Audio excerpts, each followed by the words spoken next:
이 새벽 예배 자리에 나오신 성도님들을 주님의 이름으로 축복합니다. 다 함께 사도신경 낭독하심으로 신앙 고백 드리겠습니다. 전능하사 천지를 만드신 하나님 아버지를 내가 믿사오며 그 외아들 우리 주 예수 그리스도를 믿사오니 이는 성령으로 잉태하사 동정녀 마리아에게 나시고 본디오 빌라도에게 고난을 받으사 십자가에 못 박혀 죽으시고 장사한 지 사흘 만에 죽은 자 가운데서 다시 살아나시며 하늘에 오르사 전능하신 하나님 우편에 앉아 계시다가 저리로서 산자와 죽은 자를 심판하러 오시리라. 성령을 믿사오며 거룩한 공예와 성도가 서로 교통하는 것과 죄를 사하여 주시는 것과 몸이 다시 사는 것과 영원히 사는 것을 믿사옵나이다. 아멘. 다 함께 찬송가 283장 나 속죄함을 받은 후 찬송하시겠습니다.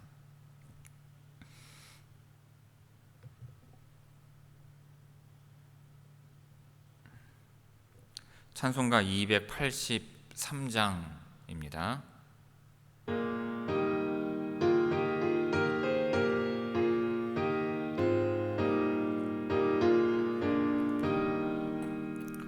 나 속죄함을 받으는 한없는 기쁨을 다 헤아릴 수 없어서 늘 찬송합니다.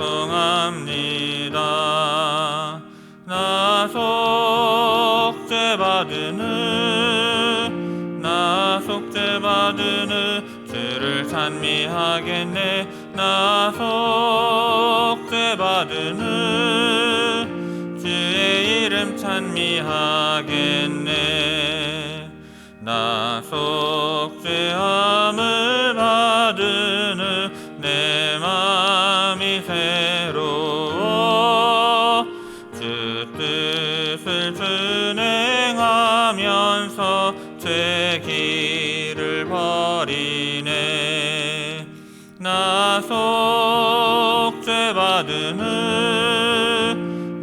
속죄받으는 주를 찬미하겠네. 나 속죄받으는 주의 이름 찬미하겠네.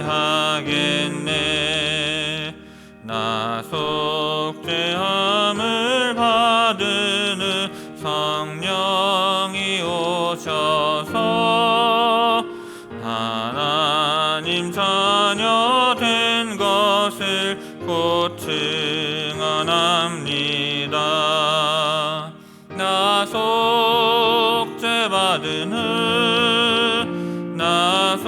속죄받으는 주를 찬미하겠네. 나 속죄받으는 주의 이름 찬미하겠네. 나 속죄함을 받으는 보혈의 공로로 내 주의 은혜 입으니 늘 평안합니다. 나 속죄받으는 주를 찬미하겠네. 나 속죄받으는 주의 이름 찬미하겠네.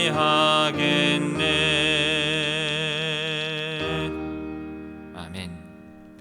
오늘 새벽 우리에게 주시는 하나님의 말씀은 시편 78편 40절에서 55절까지의 말씀입니다.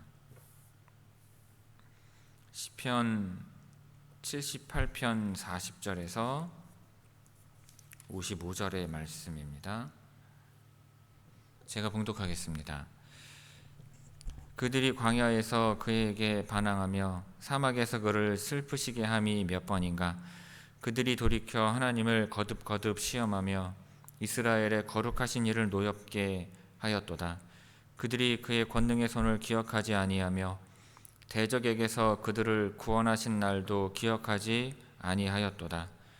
그때 하나님이 애굽에서 그의 표적들을 소환들에서 그의 징조들을 나타내사 그들의 강과 시내를 피로 변하여 그들로 마실 수 없게 하시며 쇠파리 떼를 그들에게 보내어 그들을 물게 하시고 개구리를 보내어 해하게 하셨으며 그들의 토산물을 황충에게 주셨고 그들이 수고한 것을 메뚜기에게 주셨으며 그들의 포도나무를 우박으로 그들의 뽕나무를 서리로 죽이셨으며 그들의 가축을 우박에 그들의 양떼를 번갯불에 넘기셨으며 그의 맹렬한 노여움과 진노와 분노와 고난 곧 재앙의 천사들을 그들에게 내려 보내셨으며 그는 진노로 길을 닦으사 그들의 목숨이 죽음을 면하지 못하게 하시고 그들의 생명을 전염병에 붙이셨으며 애굽에서 모든 장자 곧 함의 장막에 있는 그들의 기력에 처음 것을 치셨으나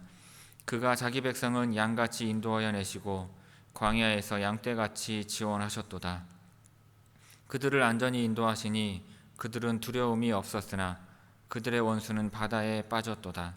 그들을 그의 성소의 영역 곧 그의 오른손으로 만드신 산으로 인도하시고 또 나라를 그들의 앞에서 쫓아내시며 줄을 쳐서 그들의 소유를 분배하시고 이스라엘의 지파들이 그들의 장막에 살게 하셨도다.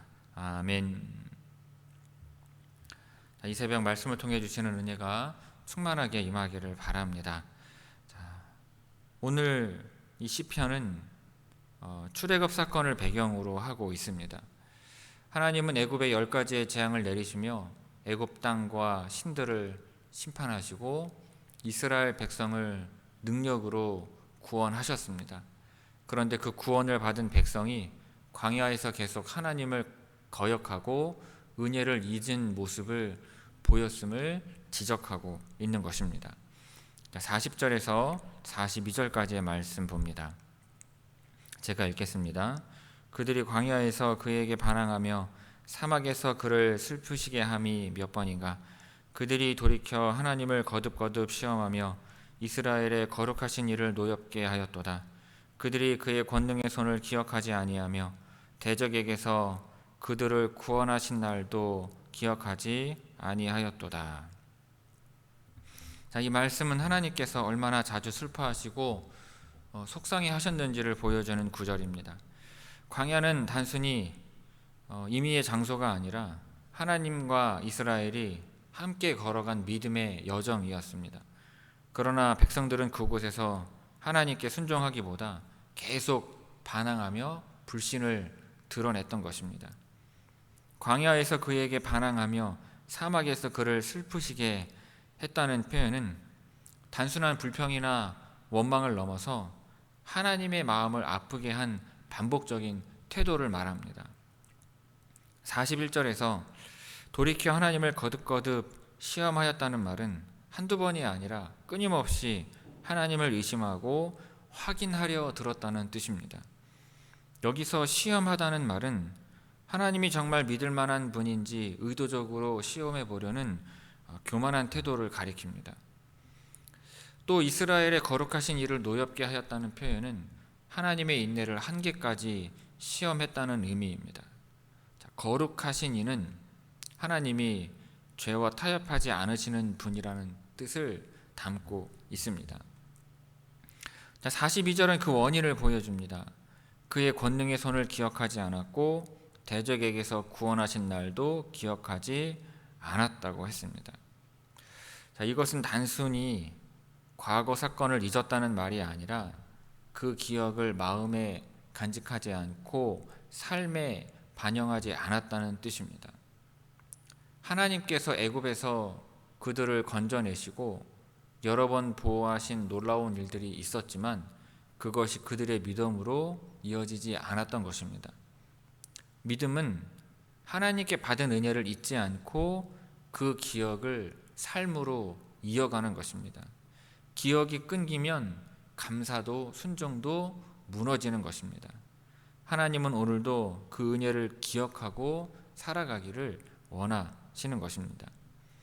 43절에서 47절까지의 말씀 보겠습니다. 제가 읽겠습니다. 그때 하나님이 애굽에서 그의 표적들을 소환들에서 그의 징조들을 나타내사 그들의 강과 시내를 피로 변하여 그들로 마실 수 없게 하시며 쇠파리 떼를 그들에게 보내어 그들을 물게 하시고 개구리를 보내어 해하게 하셨으며 그들의 토산물을 황충에게 주셨고 그들이 수고한 것을 메뚜기에게 주셨으며 그들의 포도나무를 우박으로 그들의 뽕나무를 서리로 죽이셨으며. 자, 이 단락은 하나님께서 애굽에 내리신 여러 재앙을 요약하며 이스라엘을 구원하기 위해 행하신 놀라운 능력을 상기시키는 부분입니다. 시편 기자는 이스라엘 백성이 하나님의 능력을 잊은 것을 안타까워하며 그 능력이 어떤 것이었는지를 하나씩 다시 떠올리게 합니다. 본문에 나오는 이 소환들은 애굽 북동쪽의 행정 중심지로 모세가 바로 앞에서 기적을 베풀던 장소입니다. 이곳에서 시작된 하나님의 표적은 애굽 전역에 퍼졌고 하나님의 심판은 국가 전체를 흔들었습니다. 나일강과 시내들이 피로 변한 것은 애굽 사람들이 생명처럼 여기던 물줄기가 하나님 앞에 무력하게 된 것을 보여줍니다. 물은 삶의 기반이었지만 하나님은 그것을 마실 수 없는 죽음의 상징으로 바꾸셨습니다. 이어지는 쇠파리와 개구리는 일상의 평화를 깨뜨리고 사람들에게 실제적인 고통을 주었습니다. 또 황충과 메뚜기는 농작물을 순식간에 사라지게 하며 한 해 동안 애써 키운 수확을 무의미하게 만들었습니다. 포도나무와 뽕나무에 내린 우박과 서리는 당시 애굽 사람들이 자랑스럽게 여기던 경제적 자원을 정면으로 치는 심판이었습니다. 이 모든 재앙은 자연재해가 아니라 애굽 땅을 흔들고 바로 왕의 완고함을 꺾기 위한 하나님의 손길이었습니다. 애굽의 강과 곤충, 짐승, 농작물, 날씨에 이르기까지 모든 영역을 통제하시는 분은 하나님 한 분이심을 보여주신 것입니다. 동시에 이 일들은 하나님의 백성을 구원하려는 목적 안에서 일어난 사건들입니다. 하나님은 단순히 애굽을 바라시기 위해서가 아니라 억눌린 이스라엘을 살리기 위해 강한 손을 펼치신 것입니다. 이러한 능력을 직접 체험한 백성들이 그 은혜를 잊고 불신과 원망에 빠졌다는 사실은 더 큰 안타까움을 주고 있습니다. 시편 기자는 이러한 재앙들을 하나씩 회상하며 백성들이 그토록 놀라운 구원을 받았다는 것을 다시 기억하게 하려는 것입니다. 하나님의 능력은 세상의 어떠한 권력보다 크며 그 능력은 언제나 백성을 살리고 이끄시는 데 쓰였습니다. 받은 은혜를 잊지 않고 그 기억으로 오늘을 살아가는 믿음이 필요합니다. 은혜를 기억하지 못하면 감사도 순종도 사라지게 됩니다. 하나님은 지금도 그 기억 위에 우리의 믿음을 세우기를 원하시는 것입니다. 40절에서 47절까지 우리 천천히 함께 읽도록 하겠습니다. 40절에서 47절까지 함께 읽습니다. 그들이 광야에서 그에게 반항하며 사막에서 그를 슬프시게 함이 몇 번인가. 그들이 돌이켜 하나님을 거듭거듭 시험하며 이스라엘의 거룩하신 이를 노엽게 하였도다. 그들이 그의 권능의 손을 기억하지 아니하며 대적에게서 그들을 구원하신 날도 기억하지 아니하였도다. 그때 하나님이 애굽에서 그의 표적들을 소환들에서 그의 징조들을 나타내사 그들의 강과 시내를 피로 변하여 그들로 마실 수 없게 하시며 쇠파리 떼를 그들에게 보내어 그들을 물게 하시고 개구리를 보내어 해하게 하셨으며 그들의 토산물을 황충에게 주셨고 그들이 수고한 것을 메뚜기에게 주셨으며 그들의 포도나무를 우박으로 그들의 뽕나무를 서리로 죽이셨으며. 아멘. 48절에서 51절까지의 말씀 봅니다. 48절에서 51절까지 제가 읽겠습니다. 그들의 가축을 우박에 그들의 양떼를 번갯불에 넘기셨으며 그의 맹렬한 노여움과 진노와 분노와 고난 곧 재앙의 천사들을 그들에게 내려 보내셨으며 그는 진노로 길을 닦으사 그들의 목숨이 죽음을 면하지 못하게 하시고 그들의 생명을 전염병에 붙이셨으며 애굽에서 모든 장자 곧 함의 장막에 있는 그들의 기력의 처음 것을 치셨으나. 자, 이 단락은 애굽에 내리신 10가지의 재앙 중 가장 무겁고 결정적인 심판들을 회상하며 하나님이 이스라엘을 구원하시기 위해 얼마나 단호하게 일하셨는지를 보여줍니다. 시편 기자는 이 강력한 심판의 장면을 통해 하나님의 구원이 어떤 대가로 이루어졌는지를 잊지 말라고 말하고 있는 것입니다. 48절에 언급된 우박과 번갯불은 출애굽기 9장에 나타난 재앙으로 하늘에서 떨어지는 천둥과 불, 우박이 가축과 들의 생명을 위협한 사건입니다. 당시 가축은 재산이자 노동력이며 생활의 기반이었기에 그것을 치신다는 것은 애굽의 경제와 생존을 무너뜨리는 강력한 경고였습니다. 49절에서는 하나님의 진노가 어떠한 모습으로 나타나는지를 더 강하게 표현합니다. 맹렬한 노여움과 진노와 분노와 고난이라는 표현은 하나님이 단지 감정적으로 화를 내셨다는 뜻이 아니라 의롭고 거룩한 분노로 죄를 심판하셨다는 의미입니다. 그리고 그 심판의 도구로 재앙의 천사들을 보내셨다고 말합니다. 자, 이는 하나님께서 인간의 손이 아닌 직접적인 방법으로 심판을 실행하셨음을 강조하는 표현입니다. 50절은 하나님께서 그 심판을 막지 않으셨다는 점을 강조합니다. 진노로 길을 닦으사라는 말은 하나님께서 심판의 길을 열어놓으셨다는 뜻이고 그 결과 애굽 사람들은 죽음을 피하지 못했습니다. 전염병에 생명을 맡겼다는 표현은 그들의 안전이 완전히 무너졌음을 보여줍니다. 자, 마지막 51절은 10가지 재앙 중 가장 마지막 재앙이자 이스라엘의 해방을 결정지은 장자의 죽음을 언급합니다. 하나님은 애굽의 모든 장자, 곧 함의 장막에 있는 기력의 처음 것을 치셨습니다. 자, 여기서 함은 노아의 아들로 애굽의 조상이 되는 인물입니다. 따라서 함의 장막은 애굽 사람들의 집안을 뜻하며 기력의 처음 것은 가장 강하고 기대가 걸린 첫 아들을 의미합니다. 이는 단순한 자녀의 죽음이 아니라 애굽 전체의 미래와 자존심을 꺾는 심판이었습니다. 이 모든 재앙과 심판은 단순히 애굽을 치기 위한 것이 아니라 억압 속에 있던 이스라엘 백성을 구원하시기 위한 하나님의 구속 역사였습니다. 하나님의 그 어떠한 강대국보다 크신 분이며 그분의 구원은 누구도 막을 수 없는 것입니다. 자, 52절에서 55절 말씀 봅니다. 제가 읽겠습니다. 그는 자기 백성은 양같이 인도하여 내시고 광야에서 양떼같이 지도하셨도다. 그들을 안전히 인도하시니 그들은 두려움이 없었으나 그들의 원수는 바다에 빠졌도다. 그들을 그의 성소의 영역 곧 그의 오른손으로 만드신 산으로 인도하시고 또 나라를 그들의 앞에서 쫓아내시며 줄을 쳐서 그들의 소유를 분배하시고 이스라엘의 지파들이 그들의 장막에 살게 하셨도다. 자, 이 단락은 이스라엘 백성이 애굽에서 해방된 후 광야를 지나 약속의 땅에 이르기까지 하나님께서 그들을 어떻게 돌보시고 인도하셨는지를 회상하는 장면입니다. 앞에서는 강력한 심판과 구원의 능력을 보여주셨다면 여기서는 그 구원을 받은 백성에게 하나님이 얼마나 자상하게 함께 하셨는지를 보여줍니다.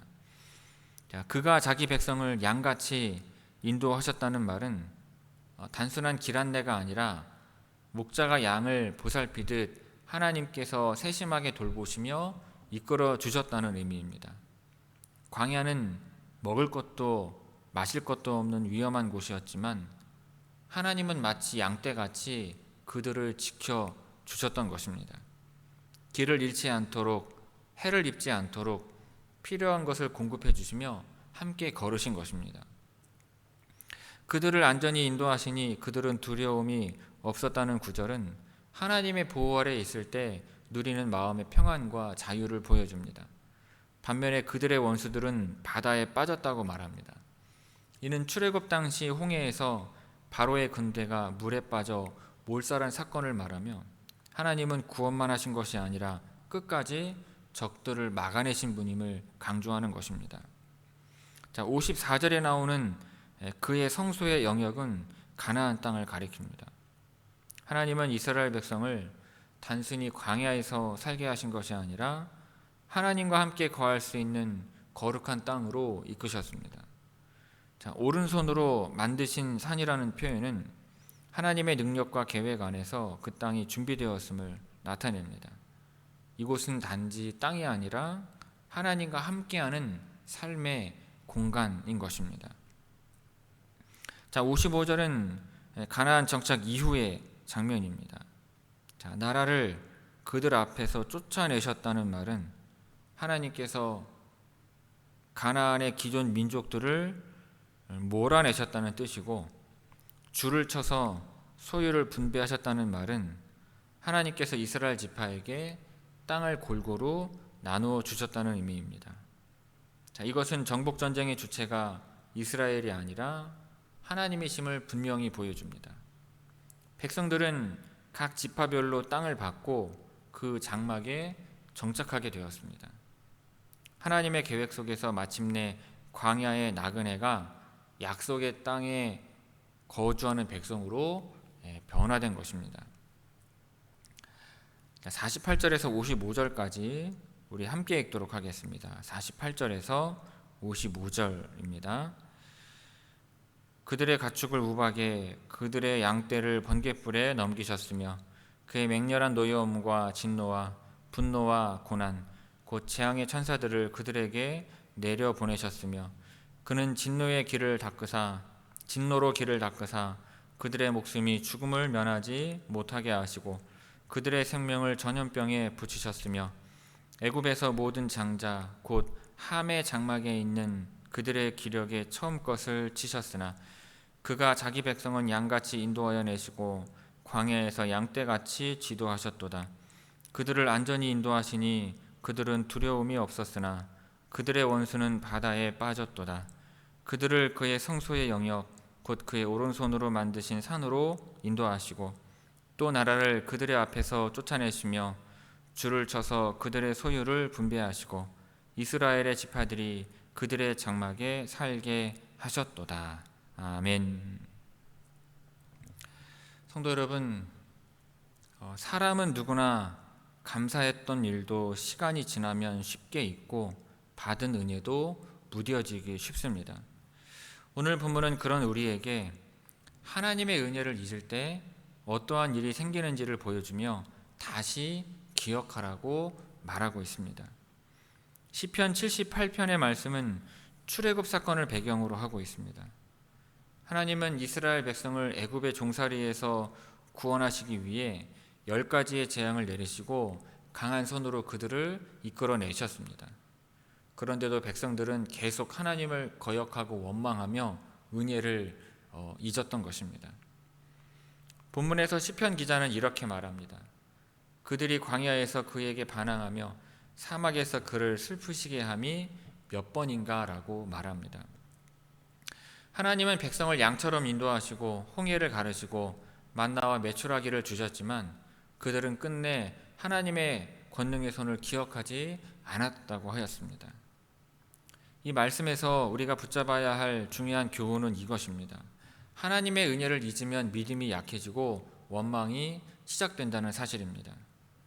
믿음은 은혜를 기억하는 데서 자라고 감사는 그 기억 위에 세워지는 것입니다. 우리도 마찬가지입니다. 위기에서 구해주신 일, 삶의 방향을 바꿔주신 순간들, 생각지도 못했던 길을 열어주셨던 하나님의 손길을 돌아보면 지금 이 순간도 감사로 살아갈 수 있는 것입니다. 그런데 기억이 희미해지면 마음은 쉽게 흔들리고 믿음은 뒤로 물러서게 되는 것입니다. 그래서 시편 기자는 단순히 과거를 떠올리기 위한 것이 아니라 지금 우리의 삶 속에서도 그 은혜를 기억하며 살라고 이 말씀을 남긴 것입니다. 하나님의 구원은 옛날 이야기가 아니라 오늘도 계속되고 있는 은혜인 것입니다. 성도 여러분, 오늘 하루 하나님께서 나에게 어떠한 은혜를 주셨는지 한 가지라도 떠올려 보시기를 바랍니다. 그리고 그 은혜를 잊지 않고 감사하며 살아가기로 마음을 다시 세우시기를 바랍니다. 하나님께서 우리 모두의 기억을 새롭게 하시고 그 기억 위에 믿음과 감사의 삶을 세우시기를 주님의 이름으로 축원을 드립니다. 기도하겠습니다. 아버지 하나님, 오늘 말씀을 통해 받은 은혜를 잊지 않는 삶이 얼마나 중요한지 알게 하시니 감사를 드립니다.